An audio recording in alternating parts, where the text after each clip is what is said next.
नमस्कार. आज आपण जांभळे नदी तीरावरचं सासवड येथील सोपानकाका मंदिर पाहतोय. सोपानकाका हे संत ज्ञानेश्वरांचे धाकटे बंधू आणि त्यांनी सोपान देवी हा गीतेवरील ग्रंथ लिहिला. संत ज्ञानेश्वर हे त्यांचे आध्यात्मिक गुरु असून त्यांनी त्यांच्या मार्गदर्शनात आणि निवृत्तीनाथांच्या मार्गदर्शनात प्रगती केली. हे आपण जांभळे नदीचं पात्र बघताय.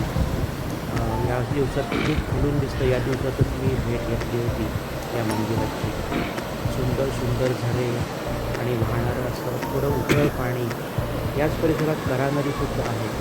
तर असं हे मंदिर जे आहे ते जांभळे नदीच्या पवित्र ठिकाणी आहे आणि थोड्या पायऱ्या चढून आपण वर जाऊ शकतो आणि तिथे हे मंदिर आहे. मंदिराच्या परिसरात अनेक असे अभंग संगमरवरावर कोरलेले आहेत, आरत्या आहेत. तसेच उतारूंना राहण्यासाठी थोडीशी जागा आहे. आपण नामदेव महाराज अभंग पाहताय आणि अतिशय पवित्र असं वातावरण आहे. हे मुक्ताबाई मंदिर आहे, दत्त मंदिर वगैरे बाहेर आहे. अनेक देवांची मंदिरं आहेत आणि मुख्य सोपानकाका मंदिर जे आहे ते गाभाऱ्यात आपल्याला दिसतं. आणि इथे आश्चर्य म्हणजे हे जे चिंचेचं झाड आहे तिथे सोपानकाकांनी समाधी घेतली आणि या चिंचेच्या झाडावर आपल्याला अनेक अशी गणपतीच्या आकाराची म्हणजे हे दिसतं. गणपतीचे आकार आहेत आणि ते त्यांनी बनवलेले आहेत. हे एक चमत्कार मानला जातो. आणि या चिंचेच्या झाडाखाली सोपानकाकांची समाधी आहे. तिथे आपल्याला पादुका पण दिसतात. त्याचप्रमाणे आपण नंतर पाहणार आहोत सगळीकडे ज्ञानेश्वराने भिंत चालवली ते शिल्प आहे. गाभाऱ्यात आपण गेलो की सुंदर अशी तेजपुंज अशी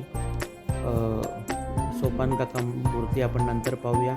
याच गाभाऱ्यात अनेक इतर मंदिरं आहेत. प्रदक्षिणा मार्गात गुरुदेव दत्त मंदिर आहे आणि मंदिरावरची शिखरावरची कलाकुसर पाहण्यासारखी आहे. हे आपण जे आत्ता पाहिलं ते ज्ञानेश्वरांनी भिंत चालवली ते शिल्प आहे. त्याचप्रमाणे इथे अनेक अशी मारुतीचं शिल्प आहे. हे आपण सोपानकाकांची मूर्ती बघताय. अतिशय तेजपुंज अशी सोपानकाकांची मूर्ती. आणि इथूनच पंढरीला पालखी जाते जी भुलेश्वर मार्गे जाते. प्रत्येक पालखीचा मार्ग वेगळा असतो आणि सोपानकाका ज्ञानेश्वरांच्या पालखीची गळाभेट इथे होते. त्याचप्रमाणे इथे आपण पाहिलं तसे संतांची शिल्प आहेत. मारुतीचं शिल्प आहे. मारुती स्तोत्र लिहिलेलं आहे आणि रोज इथे एकतारीवर म्हणजे रामनाम विठ्ठल नाम चालू असतं. आणि जी काही चित्र बघताय त्याच्यामध्ये सोपानकाका आणि ज्ञानेश्वर, त्याचप्रमाणे सोपानकाका दृष्टांत देतात हे सगळं दिलेलं आहे. त्याचप्रमाणे खांबावर आपण पाहताय अनेक नक्षी आहेत.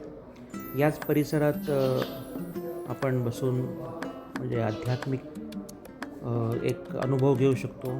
इथे अनेक भजनं होतात. द्वादशीला महोत्सव असतो, महाप्रसाद असतो आणि आपण पाहताय अतिशय फुलांनी सजवलेलं हे सोपानकाकांचं मंदिर, तेजपुंज मूर्ती पाहताना आपण अगदी मंत्रमुग्ध होतो. त्याचप्रमाणे नागेश्वर मंदिर इथे बाहेर आहे, शिवमंदिर.